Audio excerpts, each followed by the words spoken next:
All right, CardRunners, what's going on? This is Rick, and today I am bringing you part one of a series that I'm going to be doing at 256 Mac Zoom, of course, on PokerStars. I don't have too much to say, so let's just get into things. I will have my HUD up and running, but don't expect the samples to be too great on any of my opponents, even though I do recognize quite a few of them. Don't expect the samples to be too great, so I probably won't reference specific HUD stats too often, but you guys will get to see my numbers as they develop throughout this session. That was Jack Queen on 10-8-3 two-tone. I decided to check back this time. I checked back.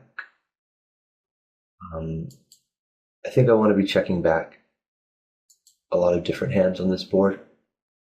And some hands that can improve on later streets. It's figuring out which ones we want to be checking with is kind of the hard part. But I think Jack Queen of clubs is an okay hand to check back on this board. And I decided to float the turn, and I think we'll get that river bluff in now. And the call of 3-bet with King 10 off is close, but I think it's okay.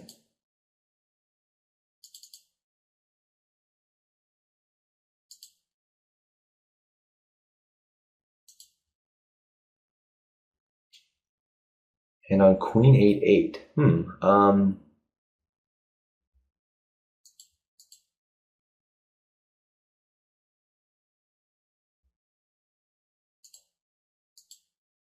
a spot where I'm probably a little bit indifferent between betting and checking with King 10. I think I want to take a lot of my King and Jack high hands and kind of start betting them right away. I'm not too sure what I'm supposed to be doing on this turn though, so I think I'm gonna use this as a give up and just kind of hope for the best. And I'll defend the 3-bet button versus big blind with ace-8 of diamonds. I think this should be more or less standard for most of you guys watching this video. I don't think that the button can really fold suited aces to a 3-bet in today's games, and these hands play pretty well. And of course, for the 2/3 pot bet, I don't need to defend. I'm not going to be defending that hand on the flop.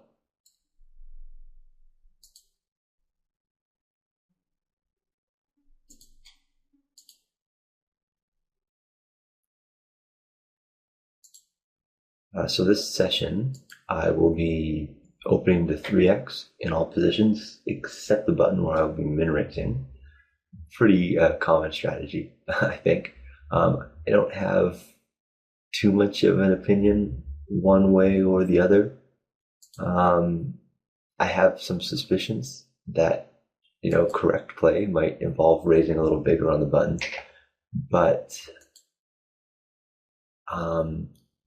that's a little hard to prove. And it's also one of those things where if anyone has any deficiencies out of the blinds in terms of how they defend, how often they defend, then min raising ends up working out really well. So it's a tricky thing, but as long as you kind of understand the implications that different raise sizes have on the range of hands that you're able to play and your opponents can play, then it'll be okay.